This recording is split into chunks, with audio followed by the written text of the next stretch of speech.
Welcome, everybody. We're Good. glad you're with us, and we think a few more people may show up. Welcome to our 7th Zoom talk for 2021. And I'm Mary Lou Razdilski from the Neighbors Network Board.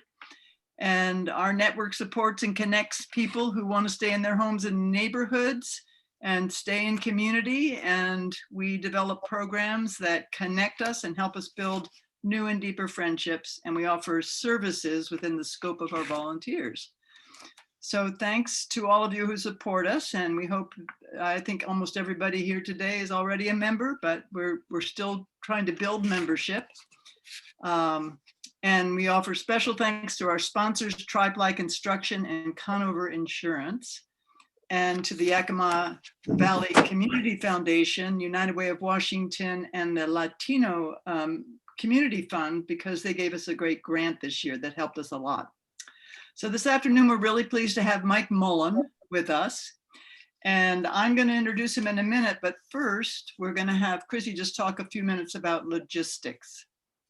Hi, everybody. Thank you for being here. I'm Program Manager for Yakima Neighbors Network. Thanks for being here. We're going to record our session as we do for our website to enjoy later. So if you're not interested in having your image, you can stop your video. We do like to and ask that we mute ourselves during this session. If you have a question though, you can raise your hand during the session. We'll try to get to you. Usually we wait till after and jot down your question for after the when Mike is done with his presentation. I'll be sending out a survey feedback form. We do encourage you to go to that. It's on our website as well, but I'll send an email with the link to those, the feedback survey, the video, and other information at later this evening after I magically put it all together. Thank you, Mike Mullen, and I misspelled your name. I apologize. It's not with an S. So thank you for being here this evening, and Great. We'll go back to Mary Lou. Okay, and Mike is willing to take questions during the presentation. Okay. In order to do that, we'll have to see, you just raise your hand like this if you have your camera on, and you'll have to unmute yourself, but we'll try to take questions if you have them during the presentation. I first met Mike when I took a class from him at the Harmon Center, and I was really impressed with his knowledge base and his commitment to helping me and others understand scams and how they work and how to avoid them. And I'm really grateful that he's here with us today. He was born in Seattle and he's lived in Washington and Idaho most of his life, except for the time he spent in the Army in Virginia. But he graduated from the University of Idaho. This, I think, is really interesting, with a Bachelor of Science in Business Administration, and he took some of the very first computer programming courses to be offered at U of I. He has more than 47 years of work experience with software application, database design, development, implementation, training, and documentation for the Burroughs Corporation, Western Data Corporation, Puget Sound Energy, Wang Laboratories, and Provantage Software. And he moved here to Yakima in 2017, where his wife, Pamela Searcy, who's an artist, grew up and has family. He's a volunteer at the Harmon Center, and he supports the Yakima Valley Artists Association website. And I know at least some of you who are on the Zoom today have your artist websites on that common website that Mike helps maintain. So welcome, Mike. We're really pleased you're with us. Nice to see and meet everyone. It's been a pleasure to work with Mary Lou. Her help with the project is that we've taken a 2-hour class that I present at the Harmon Center, and we cut it down. And one of the ways that we did that was to take out some of the phone numbers and website addresses, that kind of information, and put it on the handout.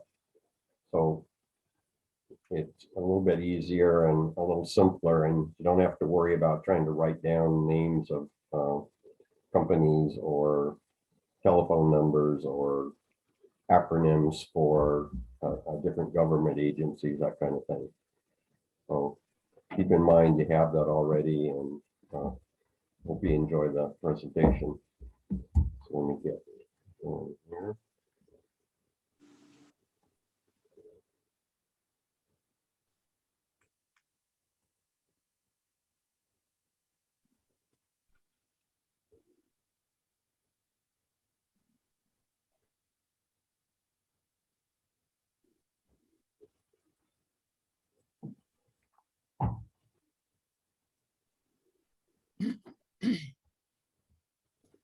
Okay. Everybody able to see the screen now? Yep. All right, so what we want to do today is just learn about fraud, scams, and different kinds of security risks that are related to using computers and all of the devices that we use nowadays. And the purpose of my presentation and the volunteering I do is to make seniors aware that they're a real target, and there are professional criminals out there, and they're using all kinds of tricks and I say dastardly tricks. I think that's a really good term for that. And they're very evil-minded and they have no conscience at all. They often prey on seniors' emotions to carry out their schemes. Crooks may inspire fear by impersonating law enforcement, and they can threaten people with action and really make people nervous and afraid. They might pretend to befriend a lonely person, and they part with the money of all these people that they attack.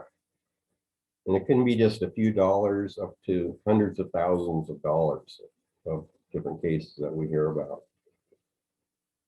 So raising awareness of this will help protect seniors from these increasingly pervasive and cruel schemes.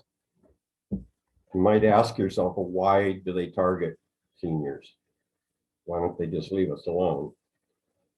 And part of the reason is that we all have cognitive decline, which is just a definition that means that we have a little more trouble remembering things, a little trouble concentrating or solving problems quickly.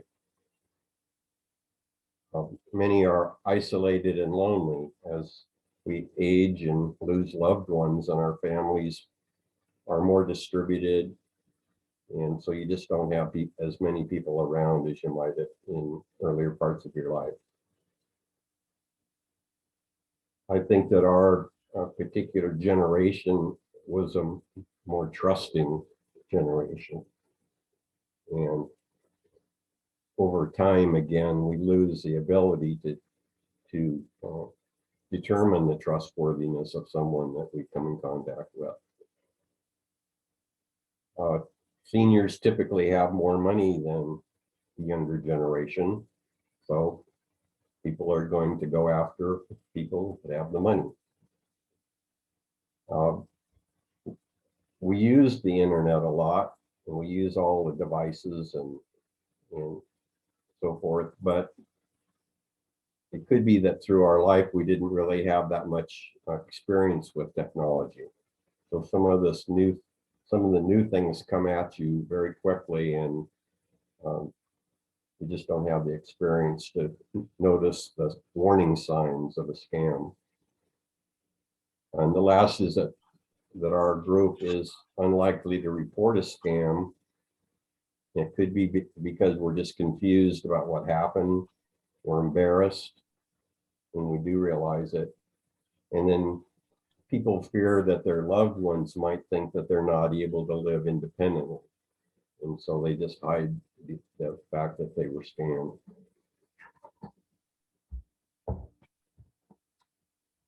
This is just a list of some of the scams that we're going to talk about, and we'll be doing these one at a time. So the very common things nowadays are computer tech calls, IRS or Social Security scams, also COVID related kinds of things, and that kind of category as well. Robocalls and unwanted phone calls and texts and so forth.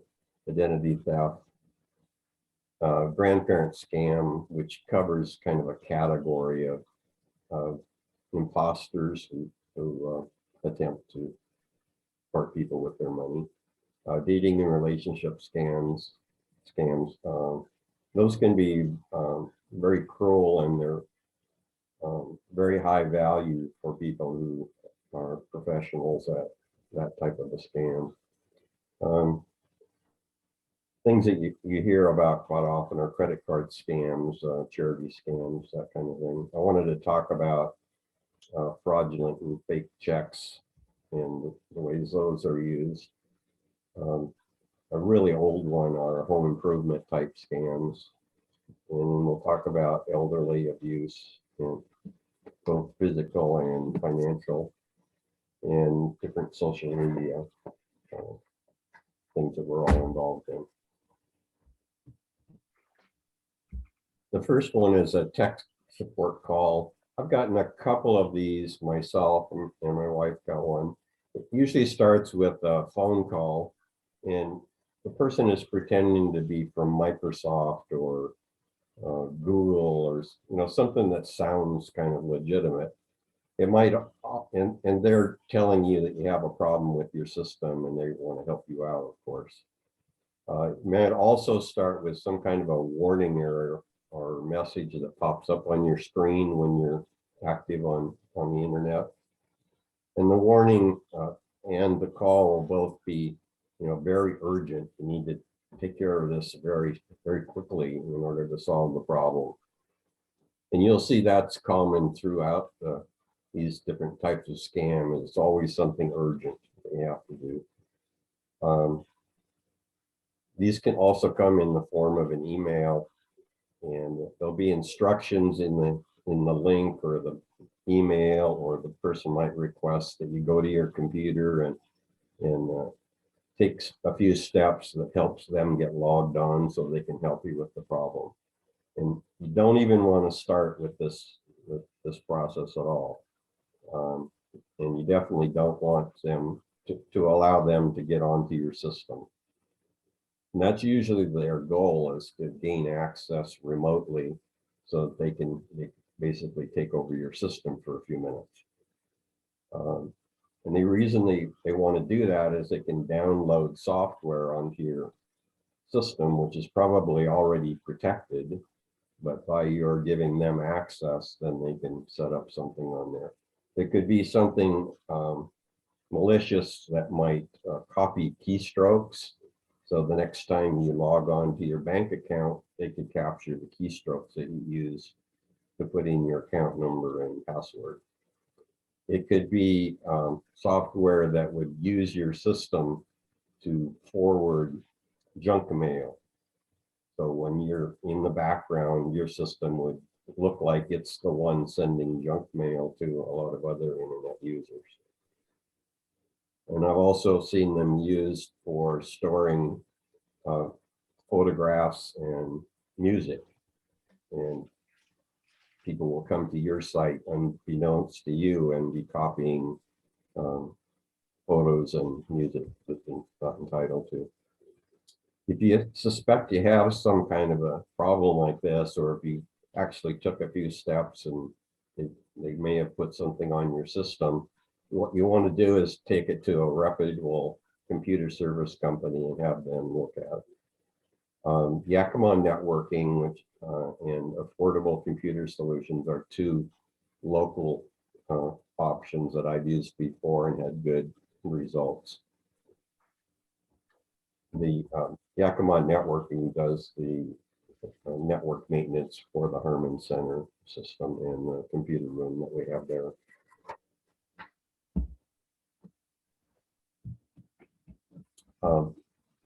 I've kind of combined the IRS and the Social Security because they're both federal agencies that everyone is familiar with, especially at our age. What you want to do is be sure that you monitor your Social Security and IRS status. be aware of what your situation really is. There's a website for this at the Social Security. I don't know if everyone has done this, but you can set up an account and a password, and it lets you go on and see information about your Social Security account. It seems to be pretty secure. It has a double authentication, and it automatically changes the password. I think after about 6 months, you need to set up a new one. So it's pretty safe, and you can get you can order new cards, and you can see when your next Social Security payment is going to be made, and you can see the amount changes if there's been a cost of living increase. You can see what the new amount's going to be. Both agencies typically contact people by letter, and if you get one of these phone calls purporting to be from Social Security or IRS, it's most likely a fake, and you should just hang up and don't even get started with them.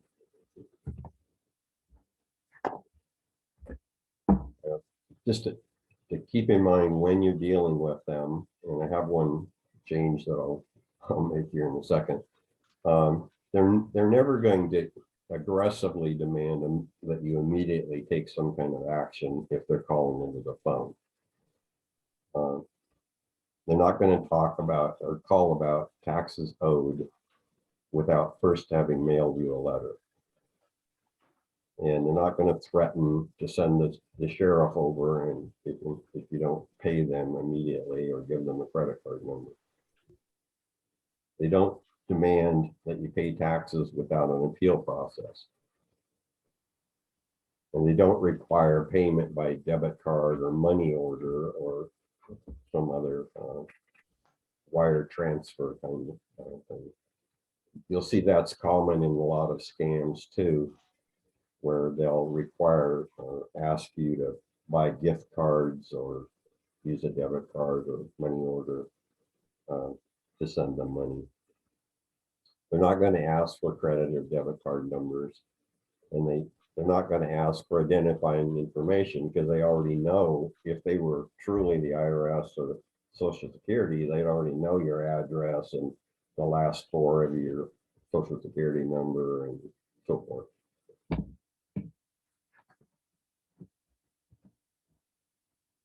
Now, if you think you have been the target of this type of impersonation and you do owe taxes, then just call the IRS yourself, and their people will help you with any kind of a payment issue that you might have. If you know you don't owe taxes, you can report the incident. And there's, it's a Treasury Inspector General for tax information, and that administration, and their phone number and addresses in the handout that we provided with this.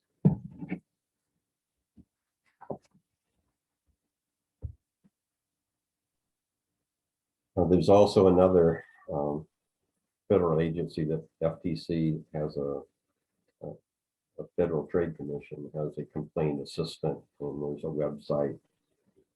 And again, it's up to people if they feel comfortable doing this and reporting. It might help prevent the problem for other people. And then you can also get information on that website about common things that they're experiencing. There's a phone number and internet address in the handout.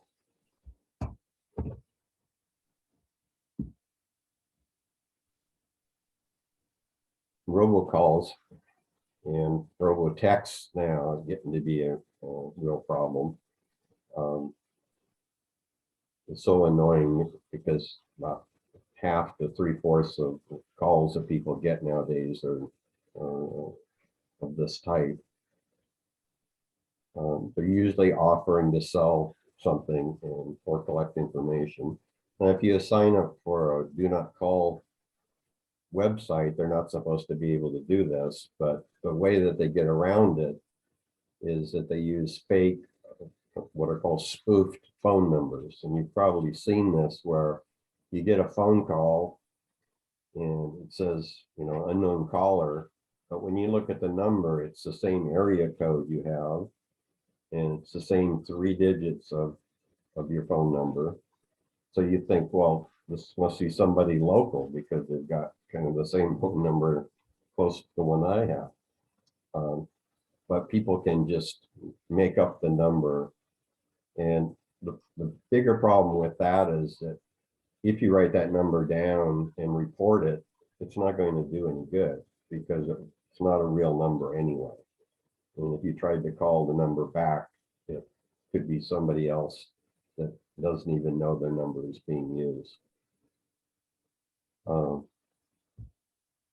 As I said, you can register your phone number on a do not call website, and that information is on the handout as well.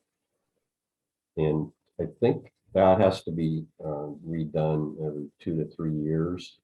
And I've done it. It's not a big deal. You just log on to their website and put your phone number in. And I think that helps to some, but only the people who follow the law and check the do not call list before they call them. But it's not going to stop a scammer because they break the law anyway.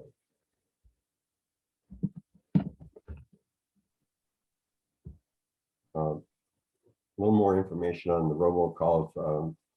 We have Verizon as our phone carrier, which probably a lot of people do. And they have an application called Call Filter. And that can be turned on your phone account. And that has helped. Both my wife and I saw the number of calls go down when we activated that.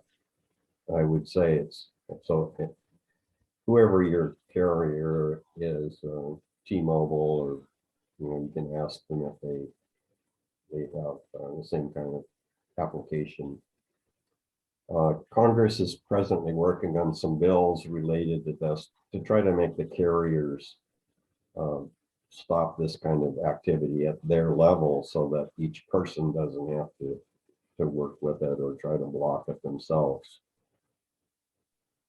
I've heard of 2 phone applications. Well, there are multiple phone applications, but 2 of them are listed here. One's called Hiya and the other is Truecaller.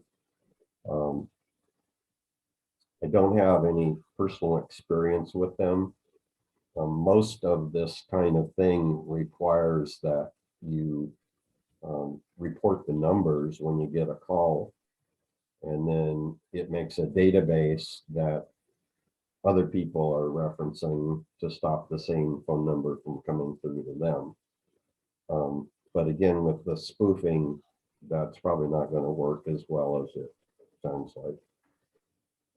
I've also seen ads for apps that you put on your phone, and it's supposed to engage the scammer and waste their time by making them think they're talking to a person when they really aren't, and those kinds of things. But I'm not sure, again, how much value that is, or if they can keep up with the technology from the scammer side or not. But if people are comfortable with that, or you find one of these that's that you're comfortable with, then I don't have a problem with trying something like that out.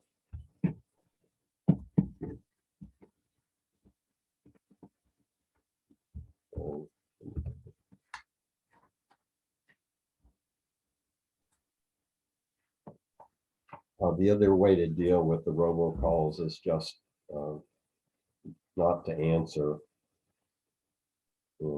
That's kind of hard to do sometimes. You're waiting for calls or something, and so you want to do that. But that is a way of doing it, is let all of the calls that you think are suspicious go to your voicemail, and then you can call them back if you need to, or just erase it. My wife just arrived, so.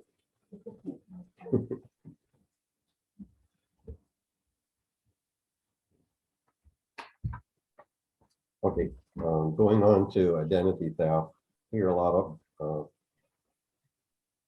discussion of this on advertising and television and so forth. There are services, one of which is Lifelock, and they again, I don't have any personal experience with this, but most of them are going to be checking your credit, the people who keep your credit scores and check for activity. But the issue I have with this, and maybe they have ways around this, but it just seems to me like signing up for one of these, you're going to have to give them a whole lot of identifying information and bank account numbers and all kinds of information for everything you want them to track for you and monitor. You're going to have to give them personal information about that. So the question is, how secure are they? And wouldn't that be a really rich environment for a scammer or a hacker to get in and get all kinds of information about somebody? So again, some of this you can do yourself. You can check your own credit scores periodically and get a credit report. You can review any kind of a credit card statement or bank statement. You need to, when it arrives, spend the time to just review it carefully. Don't let them stack up in the corner. It's not going to do you any good. And if you spot something just doesn't look right, check on it right away. Because the sooner that you call about it to the bank, the more likely they're going to be able to do something about it and help you, either help you remember what it was by giving you information about the where you made the charge or whatever. And so help monitor that kind of information yourself. You're entitled to a free credit report once a year from all three of the reporting agencies, Equifax, Experian, and TransUnion. So there's a couple strategies here. Some people ask for the report from all three at one time. You can do this online or through phone, and the numbers are in the handout. So you can get all three reports at one time and go through them. Or some people get one every 4 months and get a different one. And I've done this a few times, and there's someone named Mike MULLEN who lives in Alaska, and I always have to, clear a couple of things that person is doing up there, because it ends up on my report. So that's the kind of thing that you're looking for. Is it just somebody with the same name and something's gotten confused? And they have procedures that you take care of it and get the information corrected. And the information on each report is slightly different. They'll have some common things that they're all keeping track of, but once in a while they'll have something a little bit different.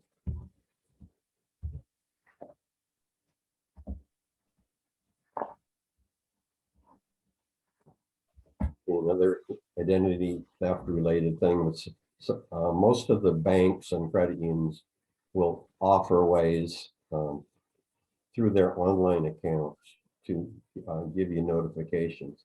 So the same kind of thing that Lifelock might do, or one of those monitoring agencies might do, you can set up yourself. And examples I have are from a Bank of America account.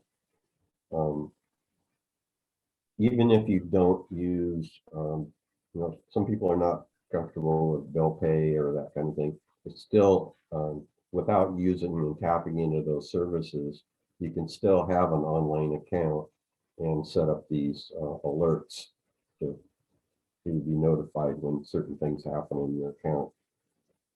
And just examples, on this one, you can set up an alert if a new computer or a mobile device, so a phone or an iPad, it's something new signed into your account. So if you You get notice that an iPhone logged into your account and you don't do it by iPhone, then that would be something to check on right away. You can also have it set up with reminders of changing your password every 90 days or some other schedule like that. So keep in mind, passwords are sort of like toothbrushes. You shouldn't let anyone else use your toothbrush, and you should change it every 90 days.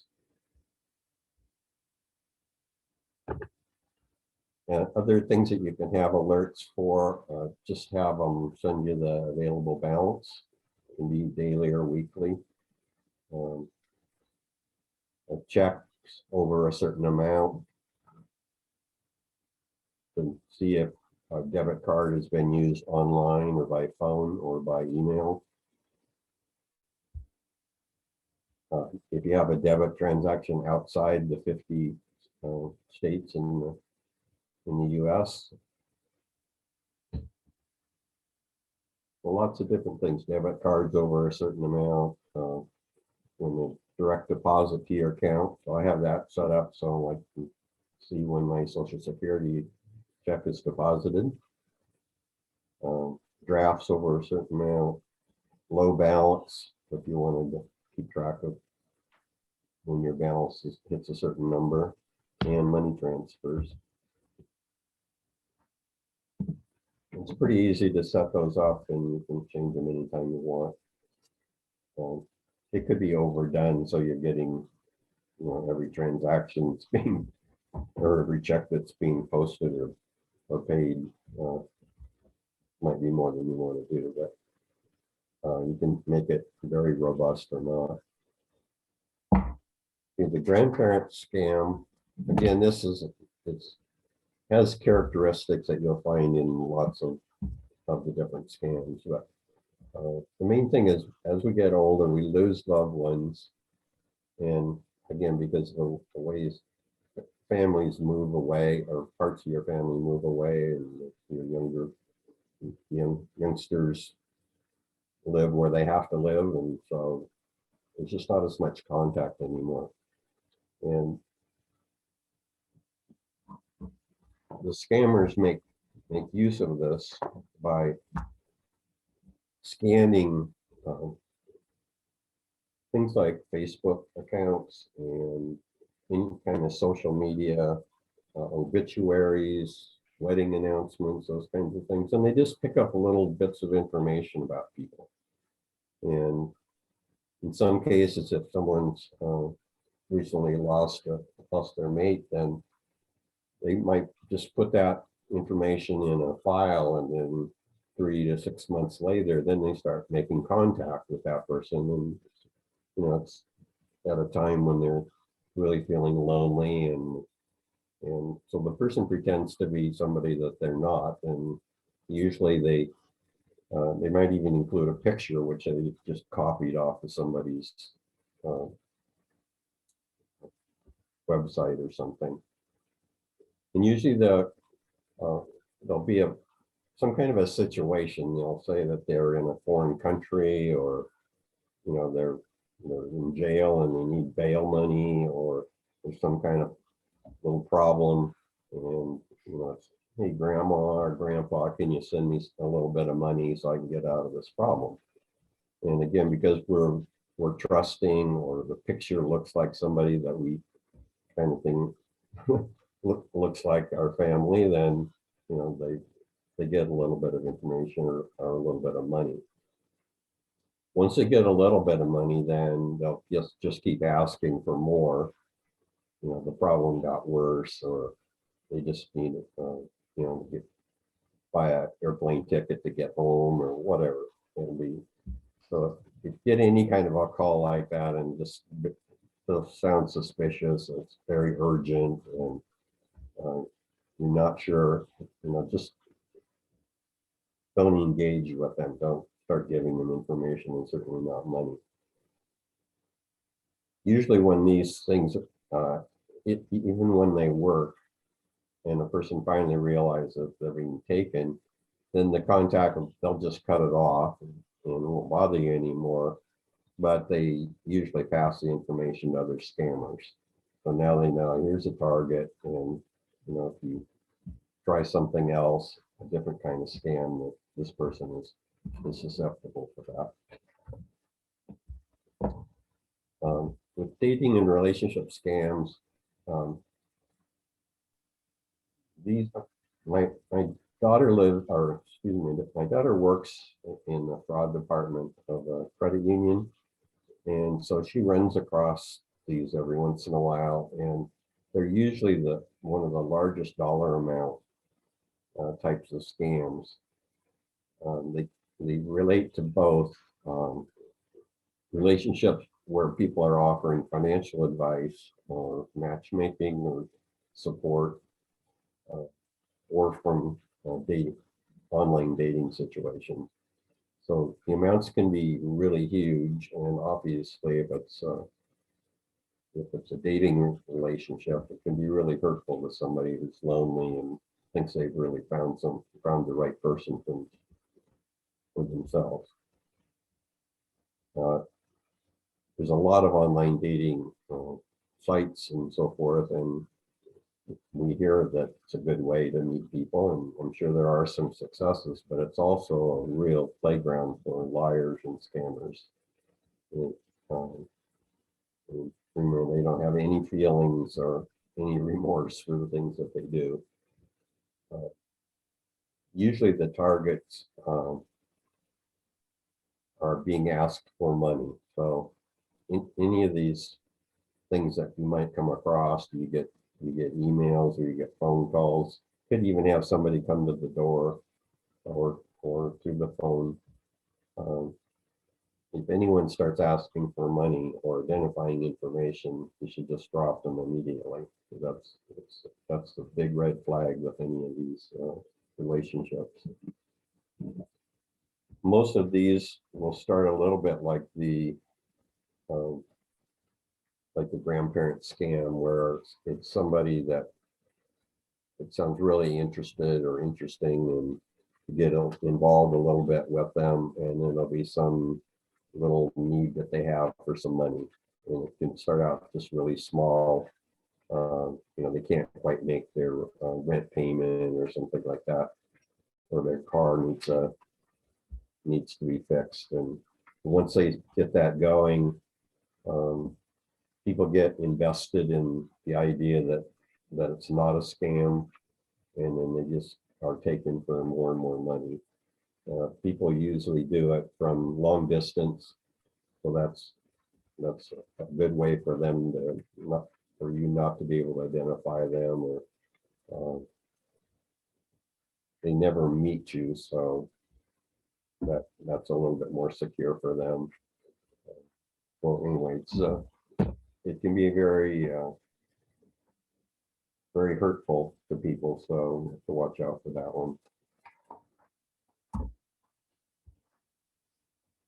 Credit card scams those are really probably the oldest ones that we see, and it's just either text or email or phone calls. You get those quite often. Pretty much, it's not a major bank calling you about this, because they would be using the do not call list, and they can have really high fines if they don't, if they try to do marketing that way.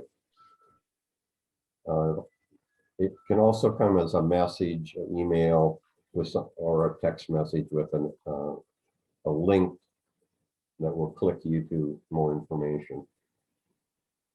And two things can happen there, and this goes with any kind of an email that has a link in it, is if you click on that link, you're requesting their computer to send something to your computer. And the other thing is, you might end up on a website and it looks like a valid website because you think someone who is working for a major bank called you. So you click on the site and it looks like their website, and they trick you into entering your account and password. So once they have that information, then you know, but when you're gone, they'll log back in themselves and take over your account. So in any of these situations, if you didn't call them or send them an email, and don't provide any verifying information. Again,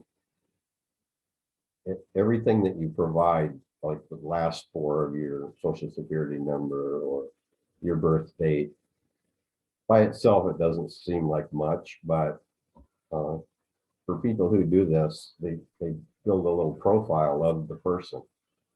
So they add that to information they can get from your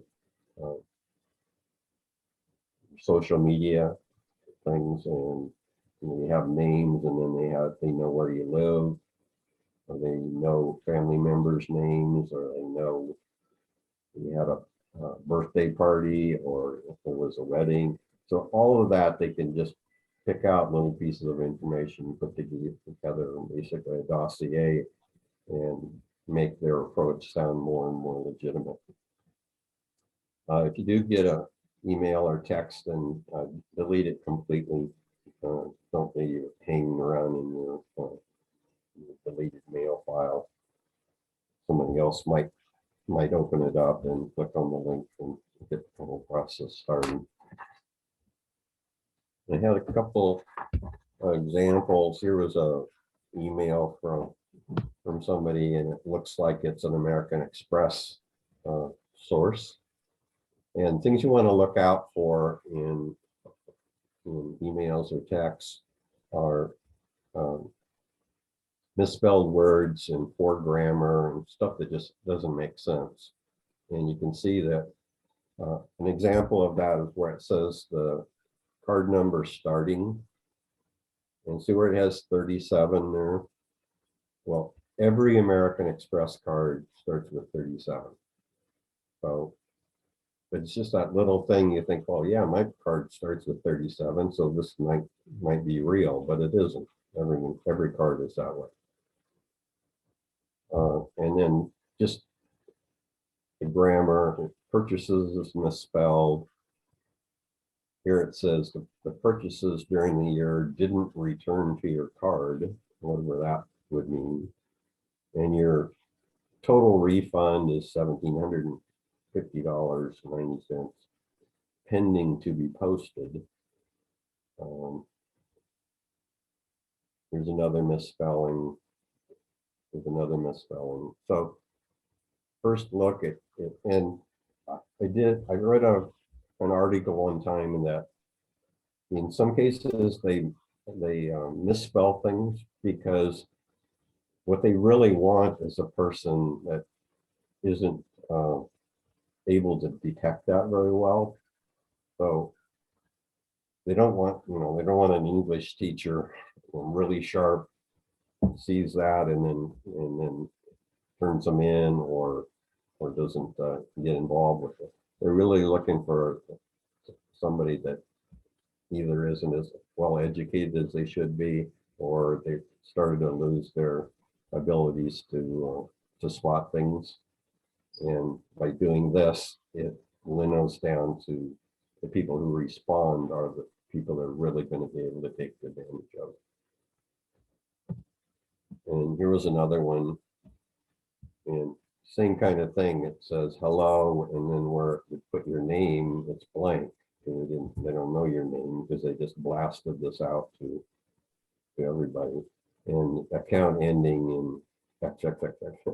So they don't have any number there.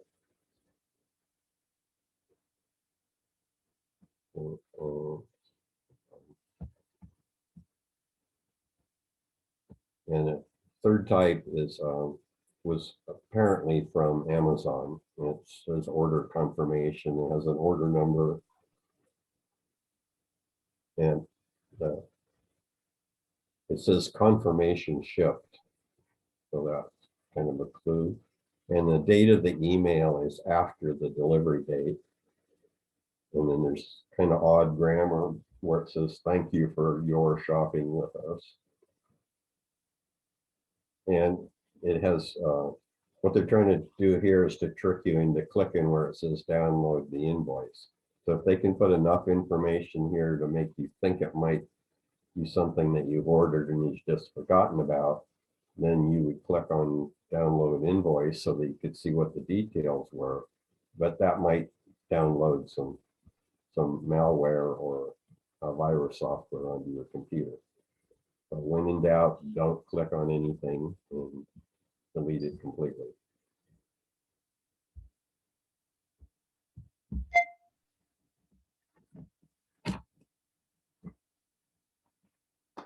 So we're doing on time. So charity scams, those are, as old as time as well. So depending on the time of year or if there's been a natural disaster of some type, then people will make up a story about being a charity and call people and try to get card numbers. It can be pretty devastating if you really fall for it and you set up automatic monthly contributions. It could be one of these, we just want $17 a month to do whatever. And if you set it up, it can just automatically take the money from then on and you kind of forget about it. And you don't really watch your statements. And then once it's been on your statement for a few months, you think, well, yeah, it's something that I set up and I wanted that. So those can end up taking a lot of money. There's typically local level kinds of things where it's supposed to be a charity to fund police or firefighters or any of the common things that you have going on in your neighborhoods.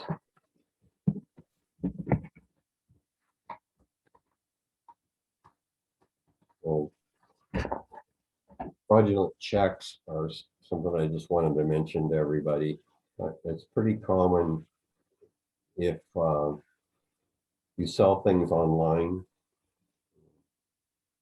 For an example, the very first thing we ever listed on Craigslist was basically some French doors. And the very first reply we got was somebody who definitely wanted to buy it. They were going to send a check for more than the amount that we were asking.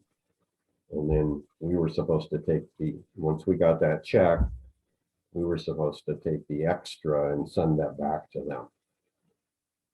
And I'd heard about this before, so I didn't even get involved in it. But the victim, when this does work, receives a check. It could look like a perfectly valid check, and you could actually go to your credit union or bank and deposit it, and they deposit to your account.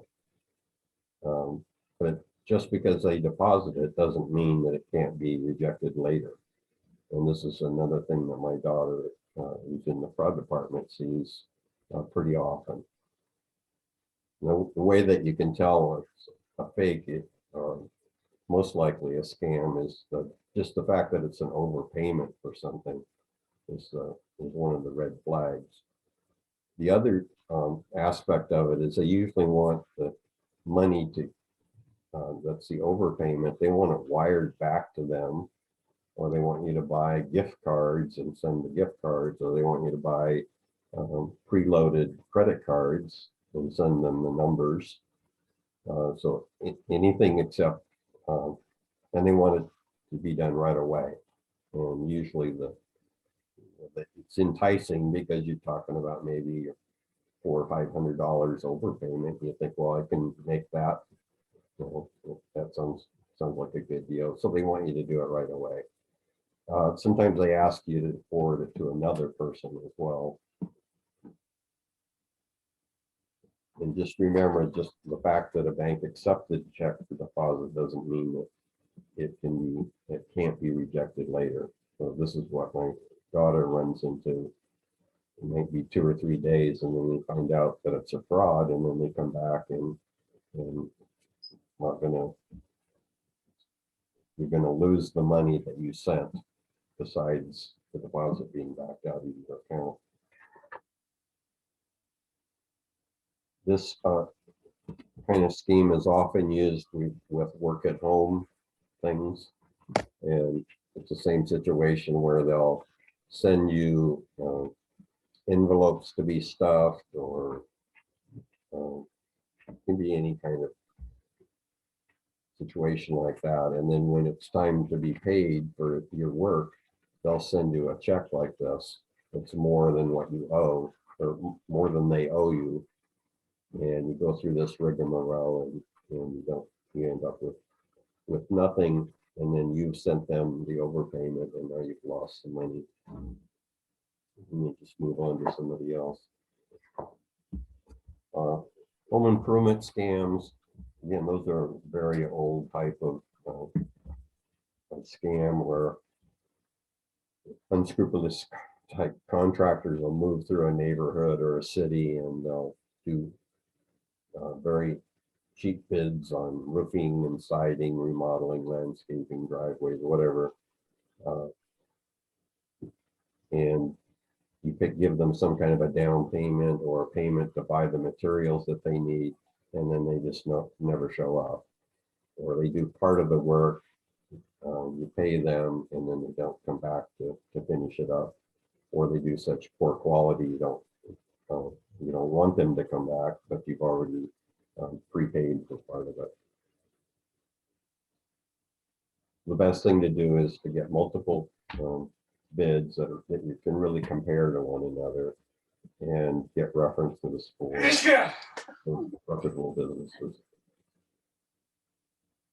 Did someone have a question? I just want to make a comment, Mary Lou? Okay. I just received a scam call a little while ago. He said, I am a health expert.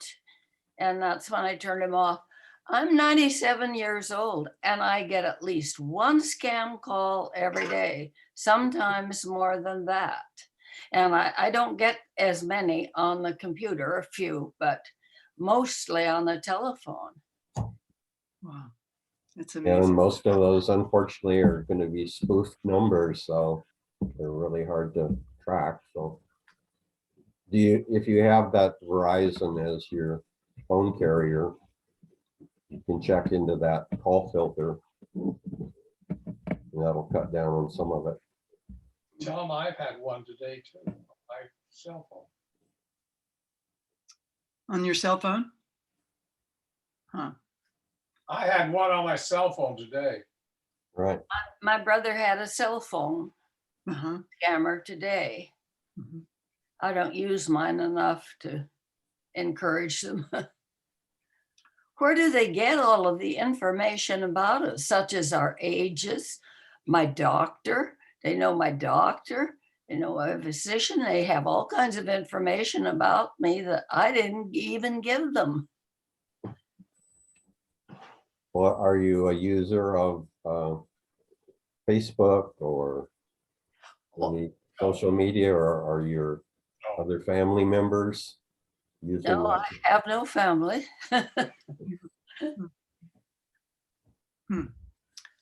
Well, that's a Well- mystery. Well, congratulations on being 97.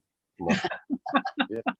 My mother's going to be 100 in the June. Oh my goodness. Wow.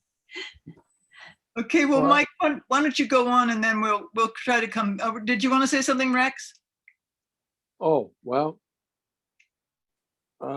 Yeah, but if there's more presentation, I can do it at the end. I just didn't know. I thought we were at the end now. Okay, let's do a couple more slides, and then we'll Okay. come back to questions. Great.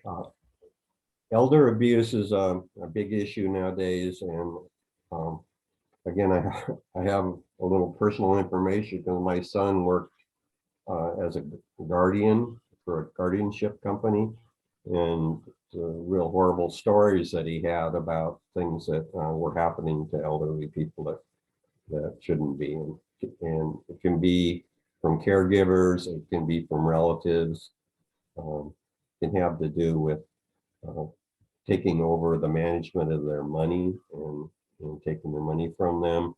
And it can be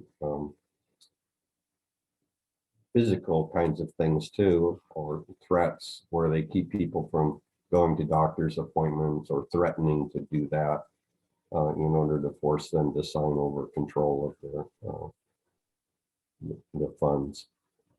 If you know or you see this kind of abuse, you should call authorities because they take it very seriously. And the best thing that you could do to help somebody out is if you notice something like this might be happening to them.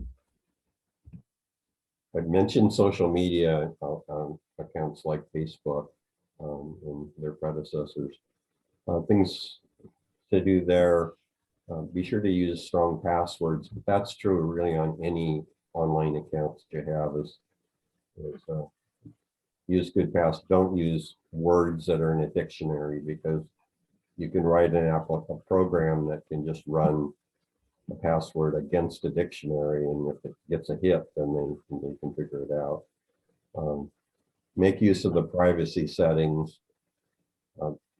This is something you have to do continually because they keep adding additional privacy settings. They don't always default to the way you'd like them to be. They defaulted in their favor and not in yours. Practice self-censorship, and by that I mean just maybe before you send things out, just read it multiple times and think, do I really want to have this information on Facebook? Beware of scam messages. Be selective of your friends. That's not a contest to see how many, who can get the most friends, friend count up. So be selective about that. Keep information about when you're going to be away from home or when you'll be alone. Those kinds of schedules you should keep to yourself. Verify information before sharing. There are multiple websites, one of which is called Snopes.com. And by that I mean, if you get something and it sounds a little weird, before passing it on to somebody else, you have a chance to look it up and see if you want to be part of what you're telling other people. Don't click the like button too much, because every time you do that, Facebook records a little preference on you. So they're keeping track of things that you like, and so they can tailor advertising and other things. So you're giving them information every time you do that. Also, click less and not more. The little very interesting pictures are called clickbait. So it's just bait that they want you to click on, because that's how they make their money by you're going to advertising sites. So every time you see something about take a look at what this movie star used to look like this, and now they're looking, you won't believe what they look like now. That's clickbait, and it's usually a waste of time. And again, you're giving them more information to make your experience worse. And avoid scams. If it sounds too good to be true, it's too good to be true.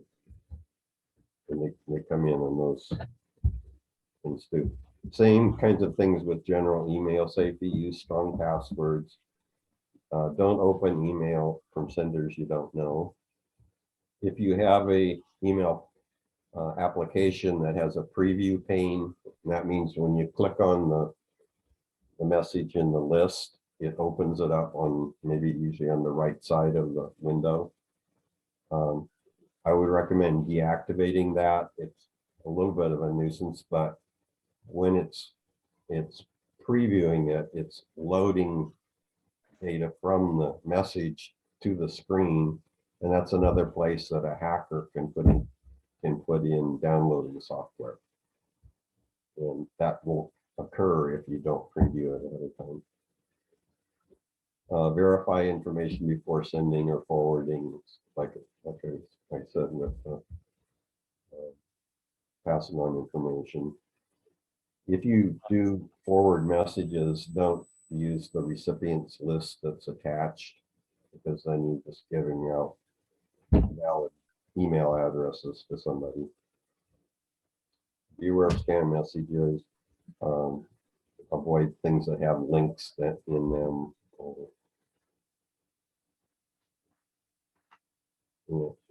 Same thing as I discussed before about links and downloading options. Make heavy use of the delete button. So if you see something and it just looks weird in the list, just delete it. You don't have to go into it. If it's important, you'll probably get it again if it's legitimate.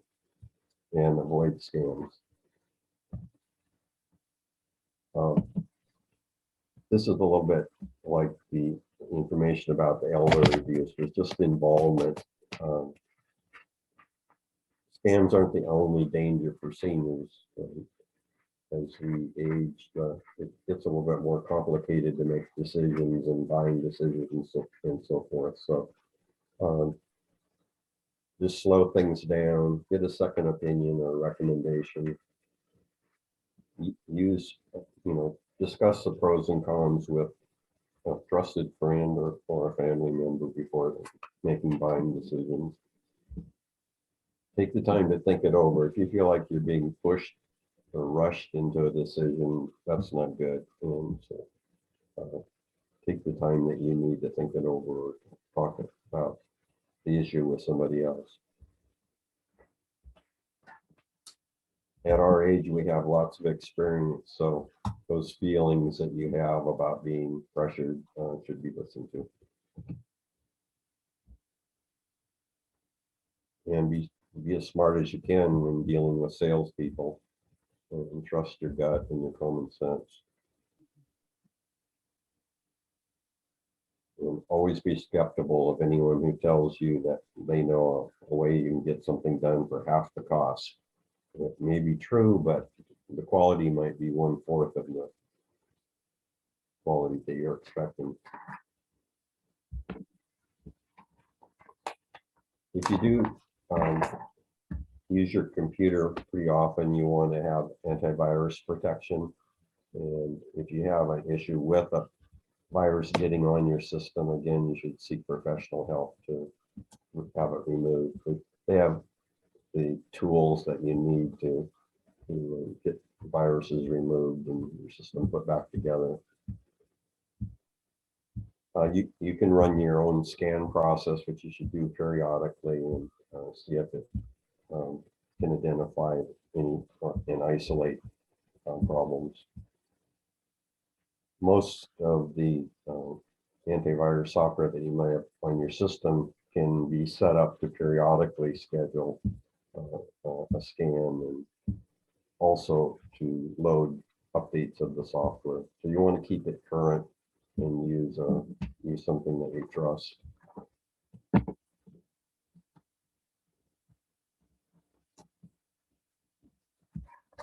This slide I just wanted to, for people who like to go out for coffee and take their iPad or their laptop with them or their phone. If you have access to a free Wi-Fi network, you want to be really careful about doing that. Most of them are non-secured. They're really easy to get onto. So it can be at the malls or at the coffee shop or senior centers even. And if you do that, then be aware that a lot of people are accessing their social network account. Some people are doing email, and this study that they did showed that around 30% were accessing their bank accounts. So here you are on an unsecured network, and you're doing one of the things that would require the most security to be comfortable with. A lot of people were shopping online, which means that they were giving their email or their credit card numbers at the end of the buying process. So be very careful of public networks. Scammers and hackers can be on the same network and kind of track your steps, record what you're entering. So be careful with that.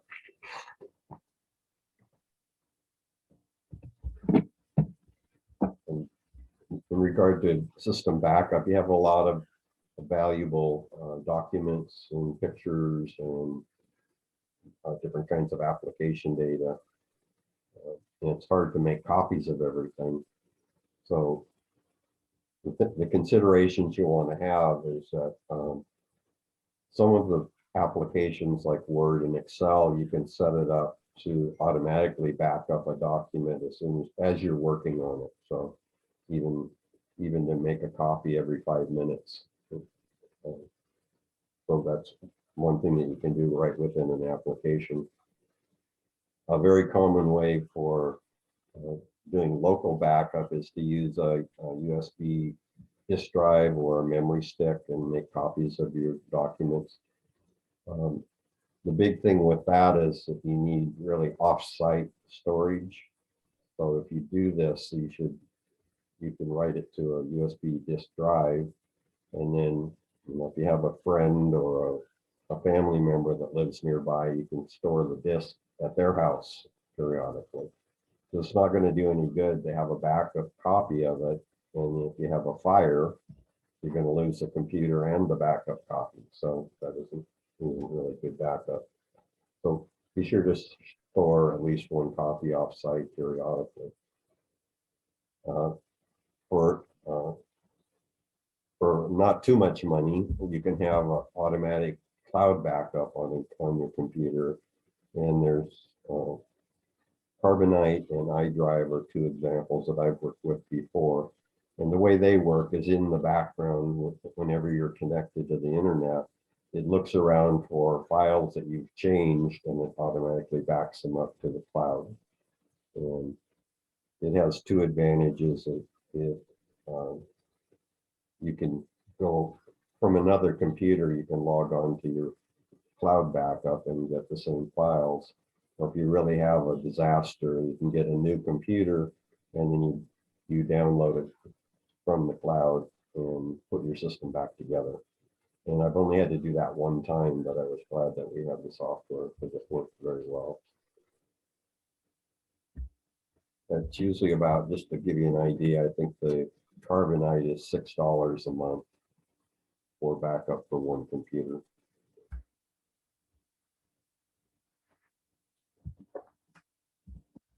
And there's a lot of warning signs that we talked about today that we should keep track of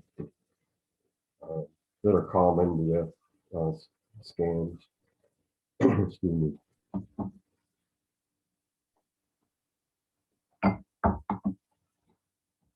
So if you kind of go down this list, if you see any of these things happening, if you have unsolicited contact, anybody requesting verification information when they call, or threatening law enforcement action, any pressure or any requests at all to send money should be, a definite red flag.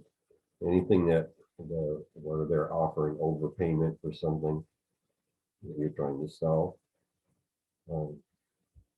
Anyone who wants payment by wire transfer, money orders, gift cards, any kind of reloadable credit cards, those are definitely warnings.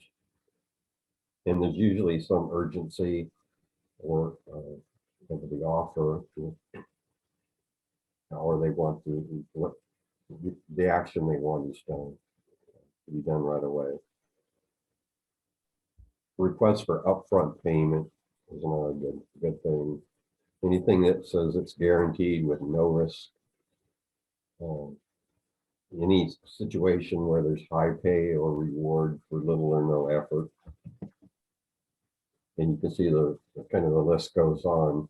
If you're offered a job with no skills or experience required, even something as simple as a phone call where they ask you to enter a number or say yes to continue can be dangerous, because they can record you're saying yes that they can use in some other way.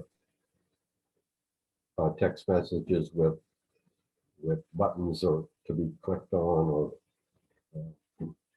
links to websites and so forth.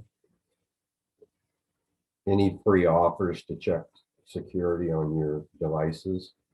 Because they'll be a free offer to find security risk, but they'll almost always find them. And then you pay to have that the repairs made, or you give them access to clean up the thing. Any free offers that require a credit card, no problem.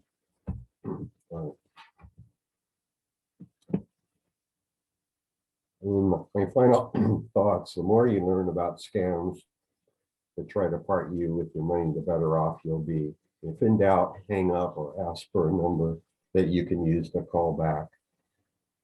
If no number is offered, it's probably a scam. Any reliable business is going to give you ability to call them back. Remember that your memory is not as good as it used to be.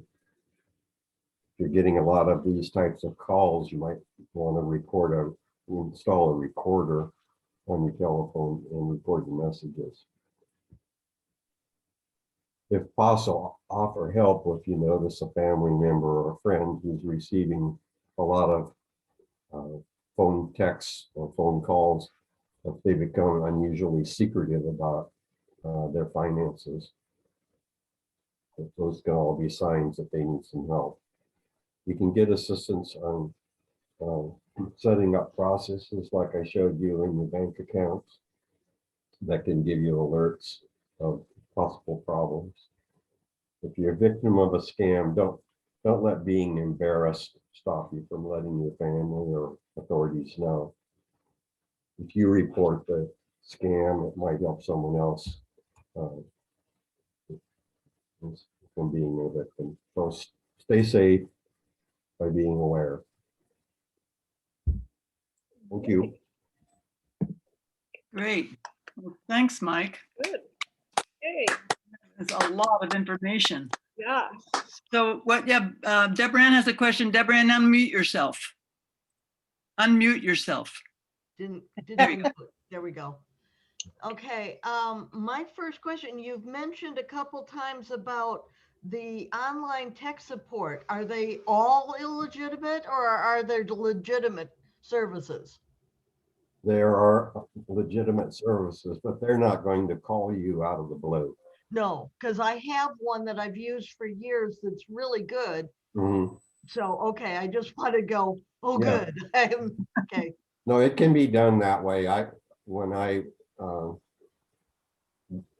was the vice president of the software company that Mary Lou mentioned, we did remote support for our customers. Yeah, because I've used HP Smart Friends for a long time, and I've gotten really good. It's just really nice not having to unplug my PC and, drag it across town. Yeah, they can do a lot by logging on to your system, but It's you're not been going to get a wonderful. call out of the blue for that. Okay. And the other one was when you were talking about ways of ending some of those robocalls. I've called a couple of people and the phone says, if you want to continue this call, press 7. Mm-hmm. And I don't know where they get that. I don't use a landline, so I don't have a problem with all of that garbage stuff on the phone. But I thought that was a very interesting thing. It's like, check this box that says I'm not a robot. Right. Mm-hmm. Well, and that's the thing too, that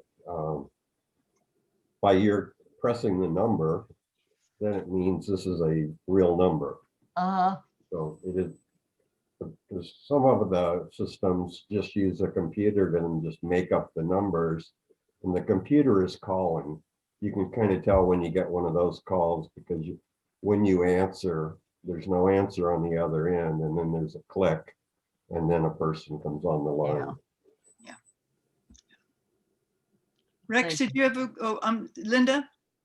Well, I just wanted to comment on Delma's situation.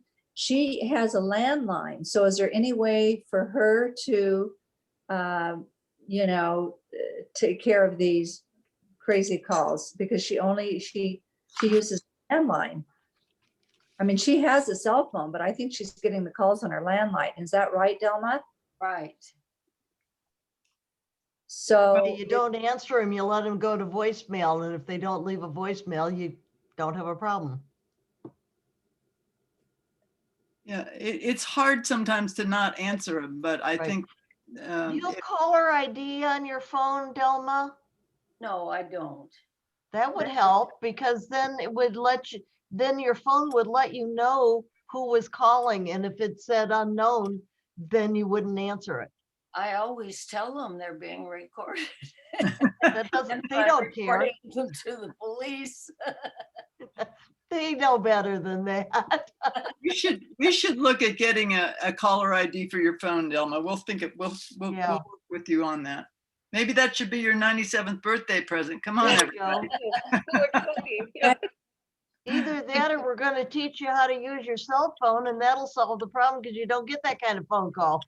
Well, I have sometimes a you cell do. phone. Linda, go ahead, and then we're going to Yeah. do. and then I think Delma, you're on Facebook too. I'm not on Facebook, but you're on Facebook. So, maybe some of this information you're talking about is from Facebook, even though I don't think you use it that much, but you're on it. No, I don't.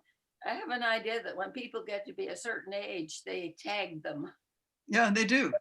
Mhm. Uh, I think they do. Yeah, Karen.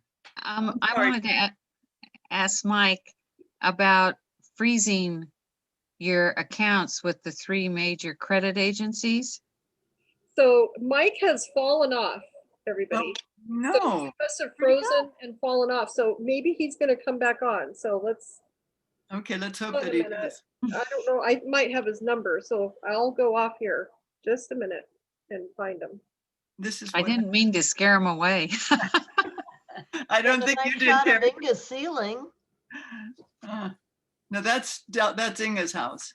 Yeah, that's the Inga's ceiling, yeah. Oh, there's Inga's arm. Oh, I thought I was looking for Mike and I couldn't see him. And Rex, I overlooked your question. So as soon as Karen gets hers in, you're next. Sorry, I'm losing it here. Okay, now I hope he's going to come back. Wonder how we lost him. Well, he probably got kicked off the internet. That happens to me when I'm on calls. I don't think he left on purpose. I think he got dropped off. So hopefully he'll come back on. most of my callers have an accent from India. It's Mhm. an accent that I recognize. It seems they're almost all from India. Then all you have to do is, when you hear that accent, hang up the phone. Yeah, You Delma, just go click. You in don't. the late, Go ahead, in Karen. in the latest AARP news, not the magazine, but the Huh? newspaper, half of it, I'm not all the way through, but the first half is a very extensive story about how many of these scammers are in India and how they work. And it's really well done. I read it last night. There is one very brave man who is, like Mike, very knowledgeable about computers, and on his own, he actually worms into the scamming place and scams them back. And he is actually, thanks to his help, some of them have been shut down in India. They just go and reopen again. But if you belong to AARP and get that newspaper, look at this month's, because it fits in with what we're talking about. Mhm. thank you. Good. Well, that's a good idea because we mostly get that. So Chrissy's going to try to reach Mike. Did you get my? Oh, okay, I'll call him. Rex, ask your question. Maybe someone else has some resources here, and Mike will probably be back on if you want. Well, I had a couple of questions, and it's just one kind of interesting comment. But one of the questions was that just came up at the end. Is it legal to record a phone call without the other person's knowledge? No, I I see. don't think so. Well, then that kind of, I didn't think so, but that kind of confused me when Mike was saying you should get a recorder to record your. He means Yeah. like the voice recorder. I mean, before smartphones, you Yeah. used to be able to buy these little boxes, which I have because I had to have it back when I was working and on call. So I have just moved it from place to place, but you can still buy them. You hook it into your phone and it plays a message that you put on it, and then they can leave a recorded message. And since the scammers make money by moving along, when they start hearing that it sounds like, I say, hello, this is Karen Ireland, leave your name, date, and time you called, and have a nice day. And then there's a blip, and then they can leave a message. The scammers never leave a message. Right. That's the recorder that he's talking about. So Delma, Oh. we should get you one of those. We should get you one of those. Yeah, Yeah. that's a good idea. Let's do it. And I Yeah. think caller ID is a good idea because then it'll come up and it'll say that Mary Lou is calling you. And then it's like, yeah, I'll answer for Mary Lou. But I also agree that if the guy has an accent, you just put the phone down. Mhm. I think caller ID is a good solution for Delma. Just Mhm. Linda Peer or Mary Lou or whatever, and then she knows. Right. So what else were you going to say, Rex? Oh, it was a question that I get a lot of emails that says congratulations or something to that effect, and you qualify for $50 gift card from Costco or Bank of America or someplace else that sometimes I don't even shop at if you respond to a survey. I Nope. delete all of those just Yep. out of hand. But I don't know. They want information and they may just be selling something. Well, and I know they can get Delete. information just by me opening up the surveys. That's why I don't. Mhm. Is that a common Yes. scam? It Is is. it? Yeah. Common scam. Yeah. Well, and the interesting comment is that I've gotten 2 phone calls like this, and it's either from Homeland Security or Border Patrol.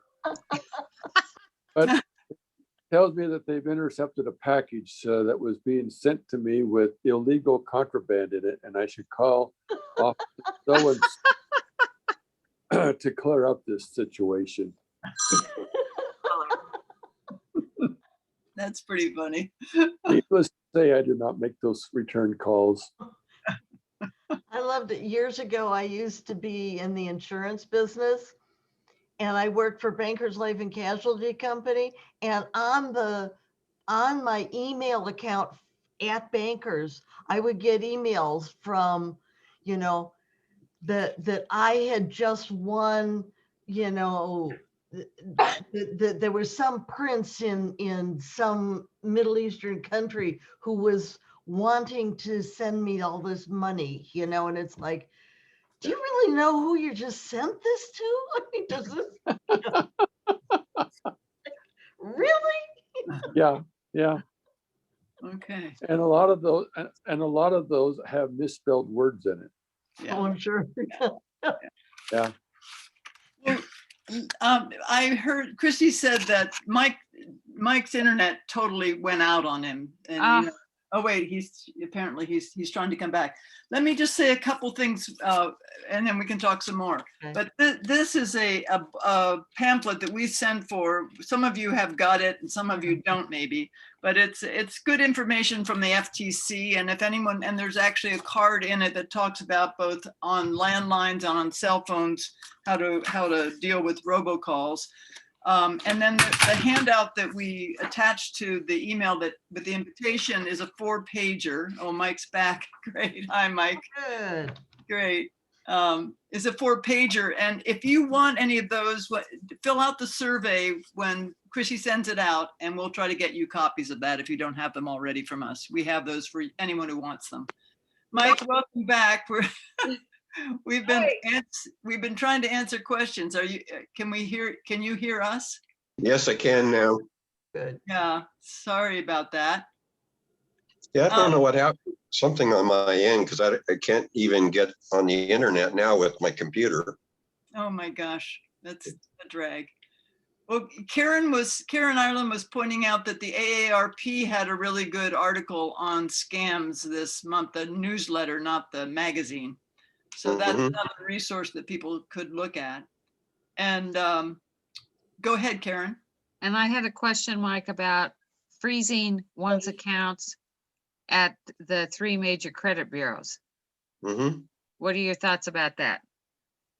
Yeah, if you're suspicious about anything, there's a ability to do that and then just unfreeze it after, you check things out. The other thing that's somewhat similar to that is if you have any suspicion at all that you have a credit card breach of some type. I've done this a couple of times. It's a little bit of a nuisance because you have your account might be at Amazon or something like that, but you can just order a new card. So if you're ever suspicious about that, that's what I do, is get on at the bank or the credit card company and just order another card. And that just stops if anybody's got something and they're not going to be able to use it right after that call, because they put a freeze on credit card right away. Rex, did you want to ask some questions to Mike directly? Well, I guess not. I mean, the 2 questions I asked, I got kind of a response back from you guys. But the one thing, Mike, is I was asking about the recorder and recording the messages. And I think I guess the group answered the question that my question was, can you tape somebody, record somebody without the other person knowing it? And I thought that was illegal. And the rest of the group said, yes, it was. And so they explained what you were implying was not, it was something else. Yeah, putting a recorder on. Karen Right. described But the kind of recorder. But if you have a answering machine on your telephone, you can get calls that way. And you can, they'll go to voicemail if you don't answer on your Right. phone. Okay. So it's that kind of recording. It's more just to remember what was said. Okay. I think the law states that it's without their consent is the key term in the law, I believe. And if they, Right. if they choose to leave a message, that's their consent. Yeah. Right. Okay. Other questions? Oh, this is well, it is about a scam, but a number of years ago, somebody broke into my website and took it over and really trashed it. And I paid money to have it put back together, but it never worked again. And so, so I wound up having to like completely rebuild my website. And so then I wound up getting all of these security things put on it. And I for the life of me, I'm not sure if I need all this security on it. One of them is Lifelock Mm-hmm. that I have on it, and can't think of the other one. I'd have to look it up. I can't think of it, but Yeah. Unfortunately, my experience in my career was with application software, not with websites. So I don't really have very much experience. I managed the one for the Yakima Valley Artist and for my wife's account. So, but I use a GoDaddy or yeah, I've got GoDaddy and Wix.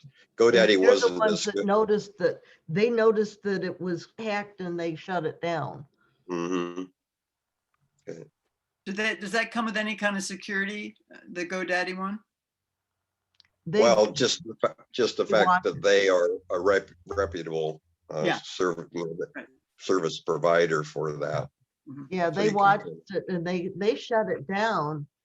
And then, I don't go to the site very often except to update it every now and then. And when I went to it, it was being used to sell porn, Mhm, Oh, yeah, and it had all kinds of crap on it, and I had to hire somebody to clean it, but it would never function again. They Yeah. just how long ago was that? about 3-4 years ago. Yeah. I think that I'd used GoDaddy in the past, and it's much better now. The company has been doing a lot better, and I don't know if it would still happen again, but I'm surprised they couldn't retrieve it from a backup or something and get you going again. Yeah, because I've got one, I'm not sure if it's SiteLock or the other security I have on it now that does a constant backup so that if this happens again, it's still intact someplace. Right. Mhm. Sorry, I don't know more about it. I just don't have Okay. that much experience with it. All right. Well, we, at the Tech Tips group, we talked about iCloud, and a lot of people aren't really sure how that works, but we've been figuring that out with each other. And if anyone wants to join us next week and ask about iCloud, we could go over that again. That's on Tuesday. No, the next one is not next week, but the week after. Watch for it. Chrissy sends out the announcement. You authored a couple of good tip sheets too. Yep, there are tip sheets on iCloud and how to figure out how to do that. It was very reassuring to me. I knew I had everything on iCloud, but I had no clue what that meant until we decided to research it. So Mhm. We think talked about it. that's what's really great about this, Mike. I mean, having people talk to each other about this and realize what a common issue it is, and we Right. can help each other, and we can use the resources you gave us as well as the article that Karen mentioned to try Well, to understand it. it shows how prevalent it is, because a couple people commented that they had calls today that Yeah. were scam calls. Right. So it's just everywhere, unfortunately. What Yeah. a waste of time. Yeah, it is. I asked Mike before you guys came on if he knew how many people were working as scammers. He said it was a whole lot of people. I mean, they are earning a lot of money doing that, even if it doesn't seem it works very often. It works enough to keep them busy. Well, exactly. and Well, they make money. some countries like Nigeria, they're known for that. I Mm. mean, it's part of their economy, Mhm. just all the scams that they do. So it's Mm. amazing. There's a very popular scam that was going around the artist community a few years ago that it's similar to the paying extra thing, but Carol and Bob got hit with it, and I got hit with it, and I don't know who else did, but you get an emails, and I've gotten a number of them since, but I'm now just delete them.